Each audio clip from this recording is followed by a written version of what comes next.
Hi, everybody. Wanted to share just a conversation about cleaning and preparing your data. This is after you have gathered all your data and you've got responses. You pull down your raw data from SPSS and you're looking at it. These are the things that you need to do before you can test for assumptions and before you can run your statistical procedures. So let's jump in and just take a quick look. This is from my experience, so your experience might be a little bit different, but these are just some general things to think about as you go through. So you've got your raw data, now what? You can do these inside SPSS or you can do them in Excel. I was more comfortable with Excel, so I did all of this there and then I uploaded to SPSS for the analysis. So cleaning your data. The first thing you want to look at is duplicates. So when I went through and sorted my raw data file based on the IP address, there were several cases where there were 7 or 8 attempts from a single IP address. And that raised a red flag for me because it looked like someone was attempting to answer or provide multiple answers from the same computer.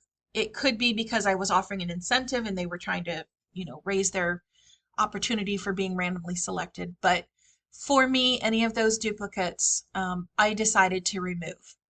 You can have a conversation, or you should have a conversation with your methodologist about what to do in the case of duplicates, particularly if your sample size is small and if you remove duplicates and it's going to take you under your target. Okay, hopefully you've built in a buffer so that this is not an issue. But if it is, make sure that you talk to your methodologist. The second thing that you want to look at is the ineligible responses. Okay, anybody that did not meet your inclusion criteria or those that didn't agree with your informed consent, those should be removed from your data file. For me, in my study, I actually built screening questions into my survey related to my inclusion criteria. So if they said, no, I'm not an instructional designer, they were automatically excluded. And it helped me filter it out and confirm that I had the right people in for my study. Okay. The next thing that you want to do is prepare your data. Okay, so if you have any variables that you need to code, you'll want to make sure that you do that. So you may not have to code variables. I did because I had 2 groups. And in SPSS, you need to code them so that it knows which group is which and which one is the dominant group. Okay, so I had to go through and look at those that worked predominantly at home, those that worked predominantly in the office, and then coded them 0 and 1. So that I could identify them clearly in the system. The other thing that you'll need to do is find and replace the Likert text with the numerical values from your instrument. Okay, so when you download the raw data, it will say strongly agree, agree, disagree, strongly agree, as the responses for each participant. Okay, so you would go in, Control F, find anything that says strongly agree and change it to whatever the number is. Maybe strongly agree equals 7 on your scale. Okay.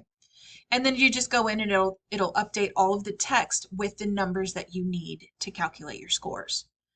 Okay, so just follow your instrument, make sure that you're doing the find and replace. If you have 2 instruments that have the same, you just want to make sure that you quality check it and make sure that when you do the find and replace, it replaces the number and the verbiage correctly. Okay. Then you want to calculate your instrument scores. So for my study with work engagement, the final score is the mean of all responses to all 9 of the questions, the mean score. Okay. So what I did is I added a column and I titled it WE score. And then in Excel, you can calculate the mean score based on the responses to the 9 questions. Okay. You can also calculate sub-construct scores. So for me, there were 3 questions on vigor, 3 on dedication, 3 on absorption. I added a column, calculated the scores for vigor, etc. I also renamed those columns, so when you pull it down from SPSS, it'll give you the question, the full text of that question, and I would change each question to whatever subconstruct it matched. So Vigor 1, Vigor 2, Vigor 3, or D1, D2, D3 for the questions related to dedication. Hopefully that makes sense, but you'll want to make sure that you calculate your scores. The other thing that you want to look at is missing values, and talk to your methodologist about how you want to address those. So there's a couple of cases that you might see. One is where maybe there's 9 questions for an instrument and they choose not to answer one for whatever reason. Okay? You can still keep that case in, and you can calculate that missing value based on, there's a couple of different ways that you can do it that are appropriate for analysis. But you would want to talk to your methodologist and make sure that you get their input and their suggestion on how to approach that. The other thing that you may come across, which I did, but it was only one case, was a respondent answered all of the work engagement questions, but they didn't answer the psychological capital questions. So what I was able to do was include them in the data analysis for research question 1, which looked at the differences in work engagement between group 1 and group 2. But I excluded them for the data analysis for research question 2, which looked at the moderating effect of psychological capital on work engagement. Okay, so I was still able to use that case, but I couldn't use it for research question 2. Okay, so any cases where you come across missing values, flag those and talk to your methodologist about the best way to address it.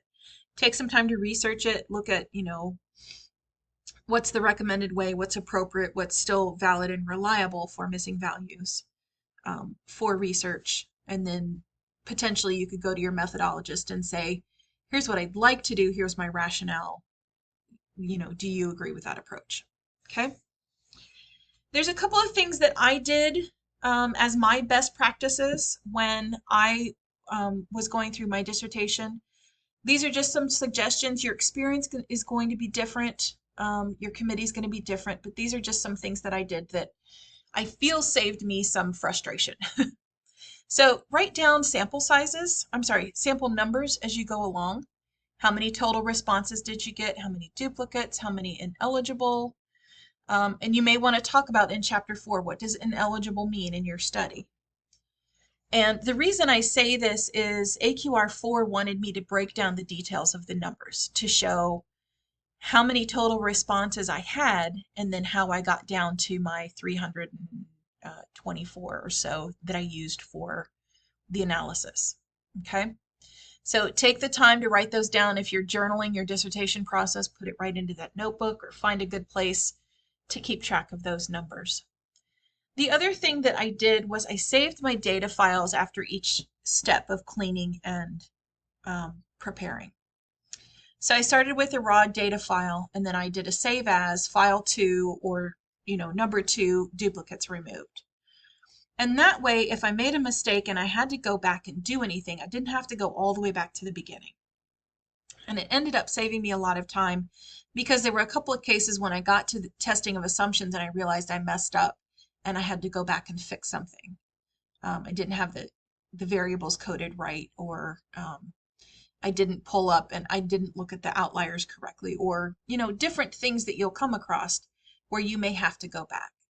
So that's just my suggestion. It'll save you from having to go all the way back to the beginning and removing all the duplicates all over again.